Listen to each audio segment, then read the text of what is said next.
Oh man, it drives on flat stuff and up ramps? No fooling? I mean, to be fair, that Tesla ad also shows it plowing through some rough-ish terrain, fording a very shallow river, and crushing delicate tide pools on the beach, like a magnificent stainless steel, low-polygon stallion. But again, it seems like the Cybertruck has fallen way short of this ad, at least according to human eyes. The truck works so hard to control the rebound that it just comes across as extremely bouncy. Stiff, not bouncy, the opposite of bouncy. Then every now and then, the one pedal drive seems to give up the ghost and you just go catapulting down the hill. So that is a little unnerving. That's from a detailed assessment by TFL Off-Road that also compares the Cybertruck to a competing standard truck. And while they do have some nice things to say, I mean, you saw the clip. And now look at how the non-Cybertruck did. Oh yeah, look at that. And it's that easy. Walked right up it. Hey! That seems like a better truck! Still looks like shit though. As a side note, in this video, they couldn't even fully utilize the Cybertruck's off-roading features they paid for because the promised off-roading software hadn't been released yet. You know how the best rough and tumble trucks need software to handle rocks and stuff? Now, we didn't do our own review because it felt weird to ask people on Patreon for $80,000 to $100,000 for a Cybertruck when we could put that money to much better use in buying pallets of corn cream. Thus, we must rely upon the reviews of people who have actually bought a Cybertruck for, again, like $80,000, either for testing or because they were excited about it. And again, mixed reviews. I'm trying to open up the trunk. It won't respond. No, this is a brand new vehicle. Listen to that. The steering is already making horrible noises. And on these Rhode Island bumps, it's not doing too good. You can feel every bump. While they're not all bad, the truck is, at best, very mid, which is not great for something with a price tag of anywhere from $60,000 to $100,000 that was supposed to revolutionize cars as we know them, replacing fossil fuels with memes. So given the many promises from Mr. Cool Future Truckman, it'd be pretty disappointing to get an expensive electric truck that, say, has trouble with an accelerator that gets stuck and risks sending you zooming to your cool futuristic death. My Cybertruck is, that pedal looks different, right? It's missing this. This wedges itself right there. And as you can see, based on the design of the floorboard, this sliding up, and the way this was still hooked onto the pedal, it held the accelerator down 100%. Full throttle, had a clear mind, didn't panic, and holding the brake down overrides the pedal. So I was able to stop the car, but anytime I lift the brake, it would start accelerating again. Oof! I'm not a car maker person. What's the word?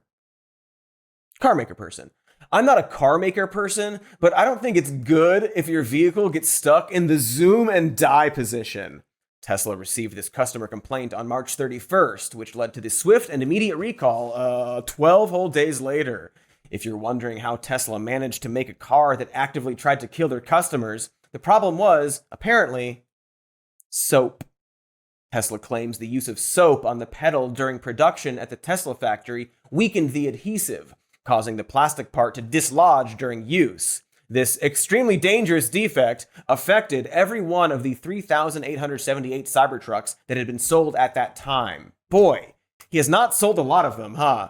In fairness, thanks to another recall, we know that number went up to almost 12,000 sales. So there you go. That's something. I mean, it's still not as good as other truck sales, probably because the Cybertruck sucks. But hey, you can't expect the car to be resistant to everything, let alone, right, soap.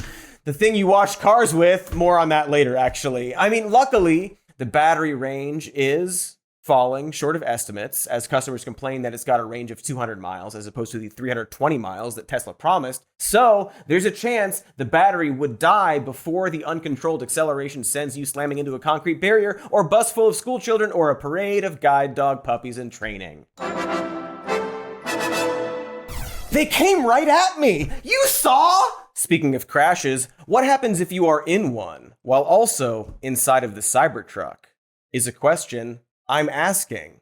Weirdly. Seems like I shouldn't have to ask that question. Seems like the kind of question you hope that the people making the car, the car maker people thought of ahead of time. But it also seems worth asking, considering that this is a vehicle with an accelerator that turned deadly after the introduction of the rare compound soap.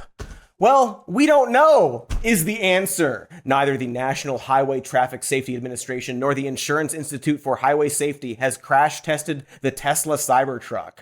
Apparently, not every car has to be tested by an outside agency in the United States, such as cars that are rare or have a limited release. And to be fair, nothing ensures a limited release quite like not testing if the car is safe. And so these safety agencies say they won't test the Cybertruck until there's more uptake. So, sorry Elon, possibly never. There's only been one video of a crash test done by Tesla itself, and keeping in line with Elon's pattern of having really amazing internal metrics that you can't see, no data from the purported test has been released, so it's unknown what kinds of things they measured and what the results were. But we can watch it and guess.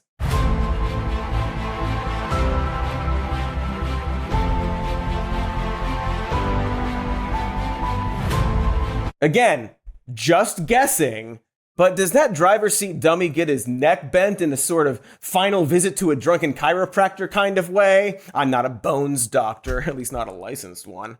So I don't know how many degrees the spine can be bent safely. I mean, I keep testing, so I'll get back to you. Warmbo says all degrees, but his evidence is haunting. And the concern that experts often repeat is around the rigidity of the truck and what seems to be the lack of a large crumple zone. Crumple zones are zones that get crumpled in the event of a crash. Makes sense. Car maker people intentionally design these areas to absorb the impact so that the initial force of a crash goes into the spots where there are no passengers.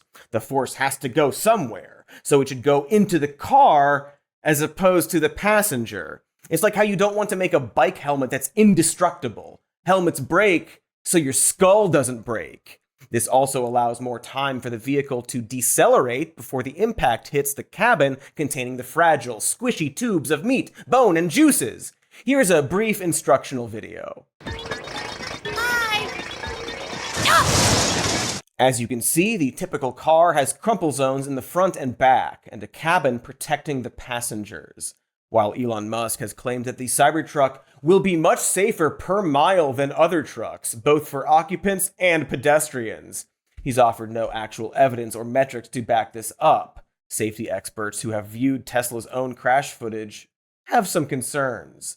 The former president of the Insurance Institute for Highway Safety told Reuters, quote, "The big problem there is if they really make the skin of the vehicle very stiff by using thick stainless steel, then when people hit their heads on it, it's going to cause more damage to them." Yeah, that checks out. Again, this is why bike helmets are designed to break on impact, and why they're not made of steel. Because then you're just hitting steel. Similarly, we don't make cars out of hard metal unless we are specifically trying to destroy the things it might hit. Like the skull of a pedestrian? And Elon Musk has even bragged on Twitter, now known as Eggs, that the stainless steel on the truck is so tough, it breaks the stamping press. Which sounds cool until you imagine a human body being flung against it. Again, the point of crumple zones is that it increases the space and time between the moment of impact to when the impact forces reach the cabin of the vehicle. So if the steel of the Cybertruck is too unyielding and tough, it would mean there would be little to no deceleration in a crash, and the occupants of the vehicle will go from, say, 60 to 0 in much less time, meaning more force, meaning more bone splintering. It's called vertical integration. Do not try Neuralink. And of course, whatever dangers a rigid Cybertruck may pose to occupants, those risks would be far worse for pedestrians, cyclists, other drivers, or random bystanders. You know, literally everyone else. Musk even bragged about this, saying, "If you have an argument with another car, you will win." So by winning, he means vehicular manslaughter, right? You can't claim it will be safer per mile for pedestrians while also saying it's an unstoppable murder car built for smushing pedestrians. This whole, "my car will mercilessly mow down any